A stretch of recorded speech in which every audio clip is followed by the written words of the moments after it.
Once you've cut out your first cardboard letter, use it to trace a second cardboard letter. So I've decided how thick I want my letter to be. Go ahead and fold a rectangle as thick as you want your letter to be. And then I'm going to cut many rectangles of cardboard using that folded sheet of paper as a template.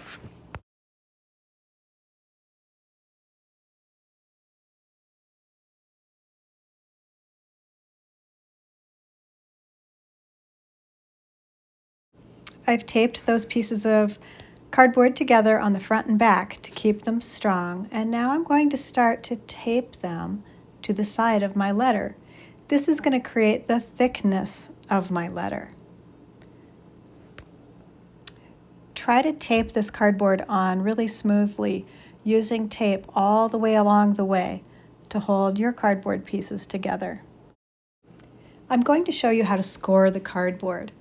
Scoring means that you're taking a blade and lightly pressing into the cardboard to make it fold really smoothly. The thing about scoring is always score away from yourself. You would hate for the scissors or butter knife to ever slip and cut yourself. So notice I'm scoring away from myself. Use a straight edge, folded piece of cardboard is fine, and cut away from yourself really lightly. I'm not cutting the cardboard. I'm just putting a little dent in it so it bends really easily. If you don't want to score, you don't have to. You can always just put two cut edges together and put tape on them. In this case, the scoring adds a little bit of extra strength to the corners, but if you wanted to just add more paper mache later, it would have the same effect.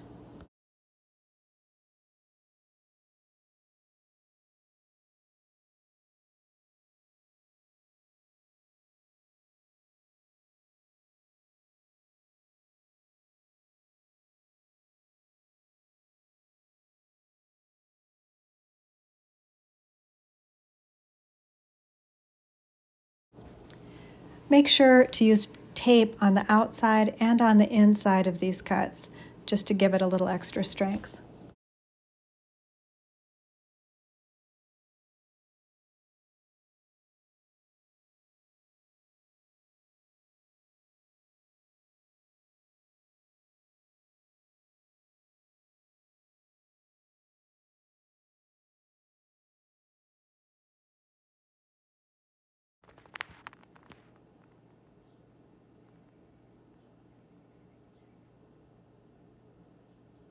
Apply your tape evenly along the edges, putting pressure on it as evenly and neatly as you can.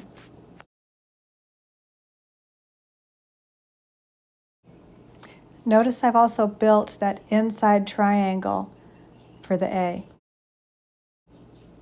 I've taped top and bottom of all of these pieces of cardboard that I cut that are the same dimension as the side of the letter.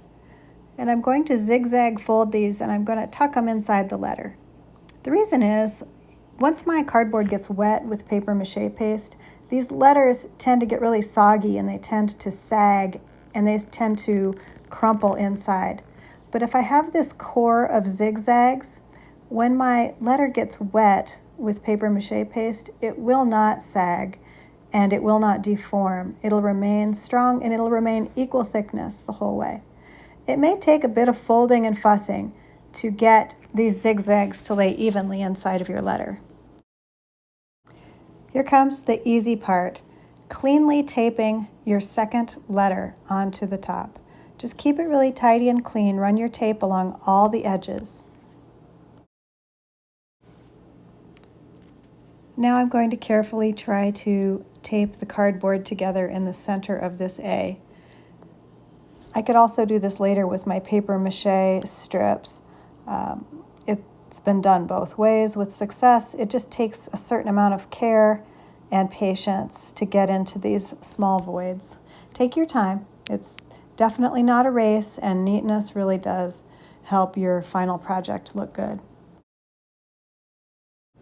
Let's start paper macheing. First, we have to rip lots of paper. Paper has a grain where it rips really easily. See, when you rip it in the correct grain, it comes off in nice straight strips.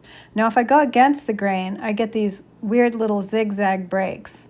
So try to evaluate what the grain of your paper is and you'll get some nice thin strips. You want strips about the size of big Band-Aids.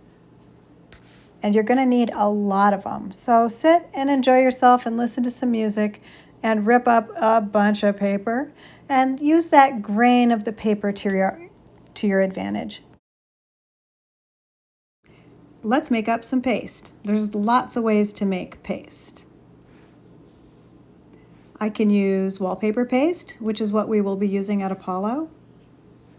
I'm going to mix wallpaper paste with water until it is kind of like a thick syrup. I can also use good old white glue like Elmer's school glue, and I can mix it half with water until it has a thick creamy consistency. That also makes an excellent paper mache glue. You just want to mix it nice and smooth and it will make a really strong project.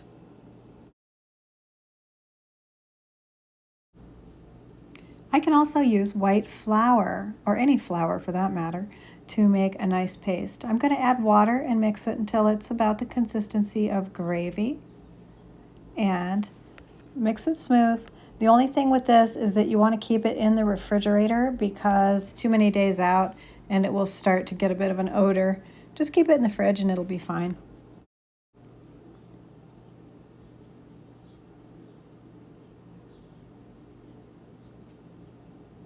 All of these pastes need a lid. If they don't have a lid, they're going to dry and you're going to be wasting a lot of material.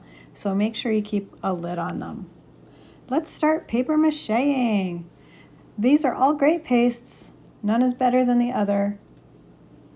So just pick one and go for it. You want to work on some newspapers on your work surface because this could get really sticky and messy, and you're definitely going to want to work on some paper. When you paper mache, you're going to dip one of the pieces of paper in and smooth it, making sure you've got paste on both sides. The strength of your project depends on there being paste on both sides of your paper. You want to layer these pieces of paper. The layering is where the strength is. If it was just one layer of paper thick, the whole thing would only be as strong as one piece of paper. And our project is going to be way stronger than that. It's going to feel rock hard and completely strong when we're done.